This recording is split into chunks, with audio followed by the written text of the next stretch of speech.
Assalamualaikum warahmatullahi wabarakatuh. Pemirsa MTA dimanapun Anda berada, senang sekali kami dapat menjumpai Anda dalam season terbaru program Titik Terang. Ini adalah program yang akan membahas, mengupas, serta menelaah salah satu karya monumental dari Hazrat Khalifatul Masih keempat, Hazrat Mirza Tahir Ahmad rahmatullah alaih, yakni buku Christianity, A Journey from Facts to Fiction. Di dalam bukunya, Huzur rahmatullah alaih menilik doktrin ajaran Kristen yang telah melalui proses sejarah panjang selama 2000 tahun dari sudut pandang logika dan ilmiah. Perlu kami sampaikan bahwa program ini tidak bermaksud untuk merendahkan orang-orang Kristen ataupun pribadi Yesus Kristus. Sebagai Muslim, merupakan suatu unsur mendasar dalam keimanan kami untuk mengimani kebenaran Yesus Kristus, menerima beliau sebagai seorang Rasul Allah yang istimewa dan terhormat. Namun, ketika kebenaran menuntut titik terang dalam menemukan kejujuran terhadap logika, pikiran sehat, dan pemahaman manusia, maka kita tidak dapat mengelak untuk tidak meninjau kembali pandangannya terhadap ajaran Kristen. Program ini tidak bermaksud menimbulkan suatu jurang pemisah antara orang-orang Kristen dengan Kristus. Sebaliknya, program ini diharapkan menjadi titik terang bagi semua orang untuk lebih dekat kepada kenyataan diri Yesus Kristus dan menjauh dari mitos atau dongeng khayalan yang telah diciptakan di seputar beliau.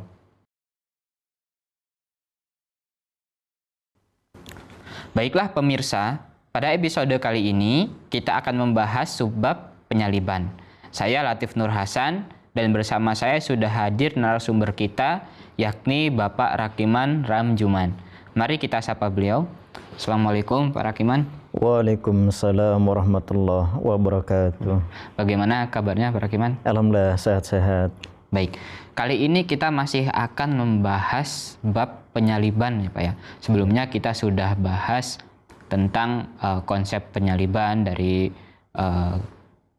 Yahudi, Kristen ataupun Muslim pada umumnya dan Ahmadiyah. Kemudian juga sudah membahas tanda Nabi Yunus. Dan kemudian salah satu yang Huzur bahas juga di sini adalah janji Yesus kepada Bani Israel. Nah, bagaimana janji Yesus kepada Bani Israel ini bisa menjadi salah satu bukti ya, atau dalil bahwa Yesus itu pasti akan selamat dari tiang salib, Pak Rakiman. Iya, baik. Namun sebelum kita masuk ke pembahasan terkait janji Yesus kepada Bani Israel ya, atau kepada suku-suku Israel, baik yang ada di Palestina, terutamanya adalah 10 suku lagi yang diaspora atau tersebar di luar Palestina. Nah, kita juga harus memahami bahwa Bani Israel ini kan mengalami diaspora beberapa abad sebelum Yesus muncul ya. Dalam sejarah kita mengetahui bagaimana pada masa Bukhtanasor atau Nebukadnezar itu Bani Israel diceraiberaikan di masa Nabi Daud, dikutuk sehingga mereka kemudian tersebar ke seluruh penjuru dunia. Nah, sehingga 5 abad kemudian ketika Yesus lahir, suku-suku Bani Israel ini sudah ada di berbagai belahan dunia, terutama di subkontinen India, ada di Afghanistan, di Pakistan, di India, mungkin di Irak, Iran, dan juga kawasan-kawasan lainnya ya. Nah, yang menjadi perhatian kita atau pertanyaan kita adalah apakah dakwah Yesus juga yang diamanatkan oleh Tuhan kepada beliau mengcover atau mencakup suku-suku tersebut yang telah tinggal turun-temurun di kawasan-kawasan di luar Palestina atau di luar Palestina. Nah, kalau kita melihat misalnya Injil Yohanes pasal 10 ayat 6 atau nats yang ke-6, kita akan mengetahui bagaimana Yesus memberikan janji kepada Bani Israel atau orang-orang Yahudi pada masa itu bahwa ada padaku domba-domba lain di luar kandang. Artinya adalah the lost tribes, suku-suku Yahudi yang hilang, yang saat itu tidak berada di Palestina lagi. Artinya apa? Yang pertama adalah pemahaman bahwa suku-suku Israel itu bukan hanya yang tinggal di Palestina. Karena kita ketahui bahwa yang ada di Palestina saat itu hanya 2 suku saja. 10 suku lainnya itu diaspora tersebar dicerai-beraikan pada masa Bukhtanasor atau Nebukadnezar ke berbagai belahan dunia yang tadi saya sebutkan. Artinya ketika Yesus menerima amanat dari Tuhan bahwa harus menabligi atau dakwah kepada suku-suku Israel, ini mengandung arti bukan hanya kepada 2 suku yang ada di Palestina saja, tetapi kepada yang lebih banyak lagi, yaitu 10 suku lainnya yang tersebar di luar Palestina. Dan apalagi ketika beliau kemudian mengalami peristiwa penyaliban yang hampir-hampir saja merenggut nyawa beliau. Nah, oleh karena itu janji ini sangat penting dan ini menjadi titik poin bahwa beliau benar-benar seorang utusan Tuhan yang sejati. Buktinya apa? Nah, karena beliau kemudian selamat dari peristiwa penyaliban dan akhirnya melakukan pengembaraan ke negeri-negeri yang tadi saya sebutkan di luar Palestina, untuk dakwah menyampaikan pesan dari Tuhan kepada suku Israel yang lain. Artinya beliau telah memenuhi kewajiban beliau, telah melaksanakan amanat yang diberikan oleh Tuhan kepada beliau untuk melakukan dakwah ya, kepada 10 suku Israel lainnya. Dan tidak mungkin beliau akan lepas tanggung jawab atau membuang amanat dari Tuhan tadi dengan misalnya walaupun itu misalnya Tuhan sendiri yang mengangkat beliau ke langitnya. Nah itu karena sesuatu yang tidak mungkin apabila suatu janji apabila itu disampaikan oleh seorang utusan Tuhan tapi janji itu kemudian diingkari. Nah oleh karena itu di poin ini adalah bahwa janji Yesus itu adalah menjadi titik tolak untuk kita mengetahui secara logika juga bagaimana kebenaran beliau dan bagaimana beliau memang harus tetap hidup, harus selamat dari peristiwa penyaliban. Karena kalau beliau tidak selamat dalam proses penyaliban tadi, artinya janji Tuhan itu tidak tergenapi dan ini akan meruntuhkan kepercayaan umat manusia, konsekuensinya terhadap eksistensi dari Tuhan itu sendiri. Tetapi karena Yesus kemudian selamat dari peristiwa penyaliban, otomatis amanat ini bisa beliau tunaikan dan juga kepercayaan manusia terhadap Tuhan seharusnya tidak tercederai, bahwa janji Tuhan itu adalah sesuatu yang pasti terjadi.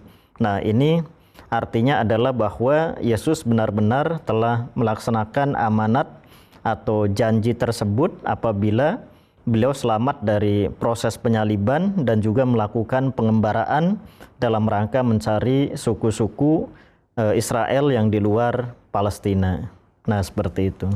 Baik, jadi ternyata memang janji Yesus terhadap Bani Israel ini terkait dengan tugas dari Allah Ta'ala yang diberikan kepada beliau ya. Betul. Jika Yesus ini menurut Kristen disalib, mati, kemudian setelah 3 hari naik ke langit beliau tidak lagi di bumi, maka tugas ini tidak bisa tertunaikan, Pak ya. Betul. Begitu juga dengan pemahaman umat Islam pada umumnya, jika Yesus ini naik ke langit ya, bahkan tanpa melalui proses penyaliban, itu juga tidak akan terlaksana tugas Yesus ini. Jadi itu justru mencederai janji Allah Ta'ala ya, sosok Allah Ta'ala itu, dan juga kebenaran Yesus sebagai seorang nabi. Jadi memang janji Bani Israel ini mengharuskan ya Iya. Yesus untuk tetap hidup. Baik. Baik, kemudian penyaliban ini kan prosesnya panjang Pak ya, terjadi berbagai macam peristiwa begitu kan ya, dan salah satu yang disebutkan Huzur di sini adalah berkaitan dengan hari dan waktu ya, waktu kapan Yesus disalibkan. Nah, barangkali bisa disampaikan umumnya berapa lama ketika seseorang itu disalib ya menurut Yahudi, dan bagaimana dengan waktu penyaliban Yesus, juga terkait dengan rencana-rencana yang dilakukan atau dari Allah Ta'ala untuk menyelamatkan Yesus ini Pak. Iya, baik. Dalam episode sebelumnya secara sekilas sudah dibahas ya. Di sini Hadrat Khalifatul Masih Ar-Rabi rahmatullah alaih menyebutkan bahwa penyaliban itu kan rencana, alatnya adalah salib. Sebenarnya bisa saja untuk membunuh Yesus atau sosok yang dihukum itu tidak menggunakan salib pun bisa, misalnya menggunakan pedang atau menggunakan alat yang lain yang sebenarnya bisa lebih cepat ya. Tapi kenapa harus menggunakan alat salib atau stauros atau cross? Nah, ini ada filosofinya, karena memang pada masa itu baik Romawi maupun Yahudi ingin menunjukkan kepada dunia, pada masa itu dunia kecil lah di sana, di kerajaan Romawi atau di Yudea, Palestina itu, bahwa hukuman ini adalah hukuman legal. Ya, hukuman positif dari pemerintah Romawi mengakui hukuman salib untuk sosok yang dianggap memberontak atau subversif. Sedangkan kalangan Yahudi itu juga mengakui hukuman salib untuk menunjukkan bahwa sosok itu adalah sosok nabi palsu atau nabi yang tidak berasal dari Tuhan. Artinya adalah sosok yang bukan berasal dari Tuhan. Nah, ini maksudnya adalah bahwa kenapa hari atau proses pelaksanaan penyaliban itu 3 hari. Nah, karena proses penyaliban memang menghendaki agar sosok itu merasakan kelaparan, kehausan, kepanasan. Nah, di saat itulah setelah proses-proses itu dilalui, kemudian terjadi dehidrasi dan juga akhirnya tewas secara alami. Nah, seperti itu. Bahkan ada kalanya burung-burung nasar atau pemakan bangkai biasanya juga mengambil peran ketika sudah 3 hari sudah terkulai. Burung-burung nasar juga biasanya berdatangan dan mematuk sosok yang disalib tersebut, sehingga sosok itu juga kemudian akan cepat mengalami kematian. Nah, di sini letaknya kenapa waktunya 3 hari. 3 hari, tetapi dalam faktanya yang ada di Injil-Injil, kenapa proses penyaliban Yesus itu singkat sekali. Tidak sampai 3 hari, tidak sampai 1 hari, bahkan tidak sampai juga setengah hari. Di sini Hadrat Khalifatul Masih Ar-Rabi rahmatullah alaih bahkan menjelaskan kemungkinan Yesus disalib pun bahkan hanya 1 jam saja. Nah, ini agak ironi ya, agak lucu. Maksudnya adalah bahwa kenapa harus secepat itu?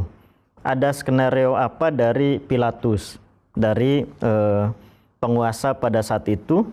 Kenapa tidak 3 hari seperti biasanya? Nah, kita harus ingat bahwa di dalam dunia kekristenan saat ini muncul teori yang kita kenal sebagai Good Wednesday dan Good Friday. Good Friday ini adalah teori penyaliban Yesus yang terjadi dalam Injil-Injil itu. Artinya Yesus disalib pada hari Jumat. Ya, kemudian karena menjelang Sabat diturunkan lagi. Ya gitu. Nah, sedangkan Good Wednesday adalah satu teori yang dikemukakan untuk memaparkan bahwa Yesus itu disalib sejak hari Rabu. untuk menggenapi waktunya 3 hari 3 malam, alias kalau perhitungan umum kita 72 jam. Tapi perhitungan Yahudi kan berbeda. Satu hari itu hanya 12 jam. Ya, dimulai dari jam 6 petang sampai berputar kembali ketemu lagi hanya 12 jam. Artinya hanya berapa? 12 kali 3, 36 jam. Menurut perhitungan almanak Yahudi. Nah, artinya apapun perhitungannya tetapi jelas pada umumnya peristiwa penyaliban itu berlangsung selama 3 hari atau 72 jam atau 36 jam ala Yahudi. Nah, tetapi dalam prakteknya, kenyataannya kenapa hanya sekitar 1 atau paling banter 3 atau paling maksimalnya 5 jam Yesus di atas tiang salib tersebut. Sedangkan kita juga mengetahui bahwa fisik Yesus sebagaimana pemuda-pemuda atau orang-orang Israel pada masa itu, orang-orang Yahudi pada masa itu dibentuk dan ditempa sedemikian rupa sehingga memiliki kekuatan yang prima. Artinya kalau hanya 1 sampai 5 jam menurut logikanya itu tidak terjadi apa-apa. Harus ada faktor-faktor lain yang menyebabkan secara fisik Yesus mengalami kehausan, kepanasan, dan lain-lain yang sangat sehingga dalam waktu cepat itu beliau bisa nauzubillah tewas. Ya. Tetapi kalau kita lihat prosesnya mulai dari sidang Sanhedrin, kemudian dikatakan memanggul salib, walaupun ini juga masih debatable apakah beliau langsung yang memanggul salib itu ataukah murid beliau Simon Kirene misalkan, itu masih dipertanyakan. Tetapi intinya adalah proses-proses itu sebenarnya tidak terlalu menurunkan daya tahan tubuh beliau. Nah, oleh karena itu disinilah kemudian juga muncul kecurigaan secara logika, kenapa secepat itu Yesus tewas dalam tanda petik. Bahkan ketika informasi ini disampaikan kepada Pilatus, Pilatus dengan terkejut menyatakan sudah tewas. Artinya sebagai seorang administrator, sebagai seorang pemimpin yang biasa melakukan proses penyaliban semacam itu, Pilatus sendiri tidak percaya. Pasti ada sesuatu ini. Ya, pasti Yesus sebenarnya belum tewas. Nah, makanya oleh karena itu, ya skenario-skenario itu akan terus berjalan dengan skenario lain yang nanti akan kita sampaikan. Nah, ini skenario misalkan istri Pilatus, Veronica, seperti itu. Dan kemudian dari segi waktu juga logikanya seperti itu ya. Artinya logika-logika ini saling terkait dari segi waktu, dari segi pengaruh Veronica terhadap suaminya Pilatus, dan lain-lain. Sehingga ini membentuk satu kesatuan upaya untuk menyelamatkan Yesus secara kasat mata ya, secara tersembunyi. Nah, seperti itu penjelasan singkatnya. Baik, tadi disebutkan ada sosok Pilatus, Pak ya, yang juga nampaknya di sini ada peran sosok Pilatus ini dalam selamatnya Yesus dari tiang salib ini, Pak ya. Jadi seperti apa sebenarnya peran dari sosok Pilatus ini, penguasa pada masa itu dalam proses penyaliban Yesus sehingga Yesus ini bisa selamat, Pak? Iya, tentu saja dari informasi yang ada ya, kan pemerintah Romawi juga memiliki sekumpulan telik sandi atau intelijen yang mereka juga menyelidiki siapa sosok Yesus yang sebenarnya. Apabila muncul tuduhan misalkan dari para ulama-ulama Yahudi pada masa itu yang menyatakan bahwa Yesus ingin memberontak terhadap pemerintah Romawi, tentu saja pihak pemerintah Romawi akan menurunkan sekumpulan telik sandi atau intelijennya ya, sehingga mereka bisa mengetahui benarkah Yesus mau memberontak. Ternyata faktanya itu kan tidak ya, sehingga mereka menyatakan ya Yesus tidak berbahaya. Nah, apalagi di sini juga kemudian dikisahkan bahwa Veronica itu menerima mimpi yang menyatakan bahwa Yesus itu tidak bersalah, adalah orang benar. Sehingga kemudian Veronica menyampaikan kepada suaminya karena merasa terbeban dengan mimpi itu dan berupaya supaya suaminya bisa menolong atau menyelamatkan Yesus. Walaupun kita lihat karena begitu besarnya desakan kaum Yahudi, terutama para ulamanya ingin berambisi untuk menyalib Yesus supaya bisa tewas dan membuktikan kepalsuan kenabian Yesus. Tetap saja Pilatus dengan segala cara ingin menyelamatkan Yesus. Misalnya kita tahu dari nats-nats Injil bahwa pada detik-detik tertentu Pilatus menawarkan sosok yang ingin diselamatkan misalnya. Itu adalah satu logika lagi upaya untuk menyelamatkan Yesus. Selain dari waktu yang diperpendek atau menjadi sangat pendek tadi, menjadi kira-kira hanya 1 sampai 3 atau 5 jam saja. Dan sosoknya pun oleh Pilatus diupayakan ingin diselamatkan. Misalkan dari 3 orang itu, Barabas dan satu lagi seorang penyamun, Pilatus menyatakan siapa yang mau diselamatkan. Nah, Pilatus berharap bahwa mereka ingin membebaskan Yesus kan. Tapi ternyata tidak. Yesus tetap disalib. Ulama-ulama Yahudi menyatakan saliblah dia. Yang 2 lagi dibiarkan. Nah, artinya apa? Bahwa memang target mereka adalah Yesus. Tapi Pilatus juga paham bahwa karena sosok Yesus itu adalah orang yang tidak berdosa, bahkan istrinya sendiri mendapat mimpi mengenai istilahnya kesucian Yesus, seorang yang tidak berdosa. Makanya Pilatus kemudian mengikuti kemauan istrinya untuk menyelamatkan Yesus dengan cara-cara yang tentu saja sangat profesional ya. Artinya sudah terukur. Kalau ini gagal, ada cara atau celah lain yang bisa dipakai. Sampai-sampai nanti kita juga lihat prosesnya ketika kemudian murid-murid Yesus meminta jasadnya dalam tanda petik. Artinya sosok Yesus yang pingsan itu, Pilatus pun dengan mudahnya menyerahkan itu kepada murid-murid Yesus. Padahal aturannya adalah tidak seperti itu. Nah, itu gambaran singkatnya. Baik, ternyata memang penguasa pada saat itu yang menguasai daerah itu ya, daerah Yerusalem itu yakni Pilatus. Betul. Dia tidak ingin menyalibkan Yesus Pak ya, karena memang beliau mengetahui bahwa Yesus ini tidak bersalah gitu ya, dan tuduhan-tuduhan orang-orang Yahudi ini tidak benar gitu kepada Yesus, sehingga dia melakukan berbagai macam cara ya untuk menyelamatkan Yesus, salah satunya mengulur waktu dan juga tadi sempat menawarkan siapa yang mau diselamatkan, apakah Barabas, penyamun, atau Yesus lagi. Akan tetapi memang ternyata target dari Yahudi ini adalah Yesus, sehingga mereka memilih yang orang lain yang untuk diselamatkan, bukan Yesus. Baik, sangat menarik Pak ya pembahasan mengenai penyaliban ini. Masih sangat banyak ya, masih sangat panjang yang bisa dibahas. Namun sayang sekali kita terbatas oleh waktu Pak ya, dan barangkali kita akan cukupkan sampai di sini. Baik. Terima kasih atas penjelasannya Pak Rakiman. Baik.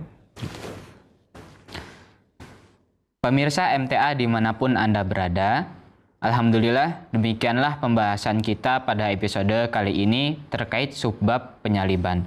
Insya Allah kita masih akan melanjutkan pembahasan tentang penyaliban di episode berikutnya. Semoga bisa menjadi titik terang dan khazanah ilmu serta iman bagi kita semua. Amin. Insya Allah kita akan bertemu lagi di program Titik Terang episode berikutnya. Kami pun ingin mengajak Anda untuk senantiasa menyaksikan program-program menarik MTA lainnya, terutama khutbah Jumat Hadrat Khalifatul Al-Masih Al-Khamis Ayadahullahu Ta'ala binasiril aziz hanya di MTA Indonesia. Jazakumullah atas perhatian dan kebersamaan Anda. Saya Latif Nur Hasan beserta kru MTA yang bertugas mohon undur diri. Wassalamualaikum warahmatullahi wabarakatuh. Waalaikumsalam warahmatullahi wabarakatuh.